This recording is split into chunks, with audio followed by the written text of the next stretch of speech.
You ever have one of those moments where you just know your day's about to go downhill? Yeah, that was me the morning I walked out to find a long, deep scratch running across the side of my brand new Ford F-150. It wasn't just a scratch. It was a crime scene. Fresh paint flakes. Dust disturbed. A faint smear of red nail polish near the handle.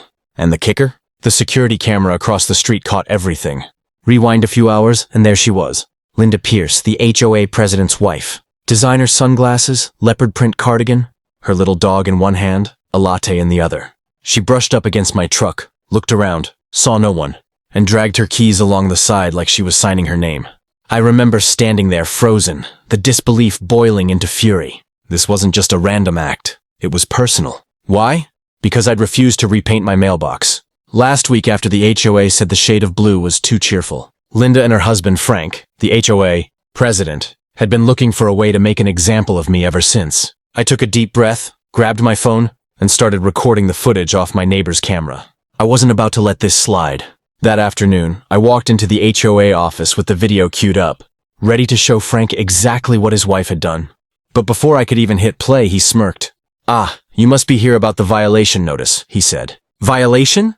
I repeated, confused. He handed me a bright orange paper, a device $250 fine for damaging HOA property. Apparently, according to Frank, my truck's reflection had scratched the decorative HOA sign when parked too close. I couldn't believe it. His wife scratches my truck and I'm the one being fined for damage? I wanted to laugh, but anger won. This wasn't just unfair, it was a setup. And if they thought I'd roll over like everyone else in the neighborhood, they were in for a surprise. I left that office with one goal: expose them both.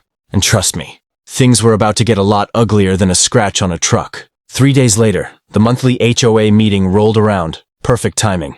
I showed up early, video evidence in hand, determined to end this nonsense once and for all. The community hall was packed, neighbors sipping cheap coffee, whispering about fines and fences. At the front, Frank Pierce sat like a king on his throne, his wife Linda smiling beside, him wearing the same smug expression she probably had while scratching my truck. When my turn came to address community concerns, I stood, plugged my phone into the projector, and hit play. The room went dead silent. The video showed Linda walking past my truck, keys in hand, dragging them across the side. Gasps echoed. Someone even whispered, "That's Linda, right?" Frank's jaw tightened. He shot up from his chair and slammed his palm on the table. "This is a violation of privacy!" "You had no right to record my wife. Your wife was in public," I shot back, "and she vandalized my property." The tension was electric. Linda turned red, clutching her pearls, pretending to be the victim. "How dare you accuse me of something like that?" she cried. "That video is doctored. Everyone knows how much you hate this HOA." I could feel my neighbor's eyes flicking between us, half shocked, half amused. So I handed the HOA board printed stills from the footage, with timestamps and camera details. Frank snatched the papers, crumpled them up, and threw them aside. "This meeting is adjourned," he barked. "And you, sir, are banned from bringing false accusations to HOA gatherings." I stood my ground. "Not until you pay for the damage, Frank. Or, better yet, your wife does." Linda glared at me like she could burn a hole through my skull. "Maybe if you parked your ugly truck in your driveway like everyone else." "This wouldn't have happened." That did it. Neighbors started murmuring, "Wait, so she did hit it?" The mask was slipping, and they both knew it. Frank motioned for security to escort me out. But before leaving, I turned to the crowd and said, "Next week I'll have the police report and insurance claim ready. Then we'll see who's really damaging property." The room erupted in whispers as I walked out. Linda pale as paper, Frank shaking with rage. I'd drawn my line in the sand, and something told me the Pierces weren't done fighting back. The next morning, I got a knock on my door. 2 officers from the county sheriff's department. "Mr. Carter?" one asked. "We received a complaint from the HOA. Something about harassment?" I almost laughed. "You've got to be kidding me." They weren't. Frank Pierce had filed a report, claiming that I was stalking his wife and using manipulated video footage to smear her reputation. It was a desperate move, dirty, but not unexpected.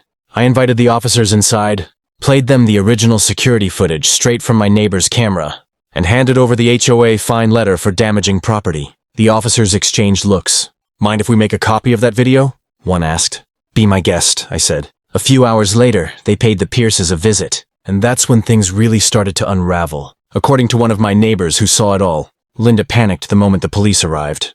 She tried to claim she brushed up against the truck accidentally, but when the officers showed her the footage, her key dragging inch by inch down my paint, Her story crumbled like dust. Frank tried to intervene, insisting that I'd parked illegally and provoked his wife. The officers calmly reminded him that property damage is a crime, no matter where the car's parked. By the end of that day, Linda had been cited for vandalism, and the Pierce's HOA credibility took a serious hit. But that wasn't enough for them. 2 days later, I received another fine, $500, this time for publicly defaming an HOA member. The audacity was unreal. I decided to fight fire with fire. I sent a copy of the video and the fake fines to the county housing authority, along with a formal complaint about HOA misconduct. Turns out, I wasn't the first person to report the Pierces. 2 other homeowners had filed similar claims: bullying, fake fines, intimidation. And just like that, the county launched a full audit of our HOA's finances and operations. Frank's face the next time I saw him? Priceless. The smug, unshakable king of our neighborhood suddenly looked like a man on trial. He muttered under his breath, "You don't know who you're messing with." I smiled. "Yeah," I said. "Neither did your wife." The battle wasn't over yet, but for the first time they were the ones scrambling. I never wanted revenge for revenge's sake. I wanted justice, clear, public, unavoidable. With the county audit underway and Linda's vandal citation on record, the pieces were lining up. I gathered every document, email, and invoice the HOA had ever sent me. I pulled records from neighbors who'd been fined for petty reasons. Trash cans, lawn ornaments, paint shades. I compiled timelines, receipts, and sworn statements. Then I built something Frank and Linda could not ignore, a public complaint packet, and I posted the summary on the community forum, shared it with the local neighborhood watch, and mailed a printed copy to every homeowner. No spin, no name-calling, just evidence, dates, amounts, and signatures. The message was simple. Our HOA had been weaponized. People read it. They reacted. At the next board meeting, half the room wore expressions I'd never seen on those faces before. Wary, tired, fed up. Homeowners who had stayed silent for years stood up and spoke about their own fines and humiliations. The tide had turned. Frank tried to regain control, but his words landed like wet confetti. The county auditor requested additional documents and scheduled interviews. The HOA's lawyer sent a terse letter threatening to sue me for defamation. But the legal counsel's bluff wasn't strong when the evidence was steel. I shared everything with the auditor and my attorney. We prepared for every counterattack. Then something unexpected happened. The HOA's insurance underwriter informed them they might not cover the fines and liabilities because of gross mismanagement. Without insurance protection and with mounting public pressure, the HOA board's authority evaporated. Frank resigned. Linda posted an apology that read like a legal settlement more than a heartfelt confession. She wrote it to placate, not to repent. But the real victory wasn't the resignation or the apology. It was the new bylaws the community voted in the following month. Transparent processes, independent audits, limits on fines, and an ombudsperson for disputes. Homeowners had a voice that couldn't be silenced by intimidation. I got my truck repaired, a professional job, full resale-grade paint, and a check that covered the inconvenience. More importantly, my neighbors started holding Frank and Linda accountable in small, persistent ways. Questions at meetings, requests for receipts, and an insistence on fairness. Standing at the community hall after the vote, a neighbor clapped me on the shoulder and said, "You did good." I thought about the scratch, the outrage, and the slow, steady work it took to turn a personal slight into systemic change. Kids played freely again in the cul-de-sac. Neighbors laughed during weekend barbecues. We fixed more than paint that year. We fixed the way things were done. If you enjoyed this crazy HOA story, don't forget to hit that like button. Subscribe for more wild neighborhood dramas.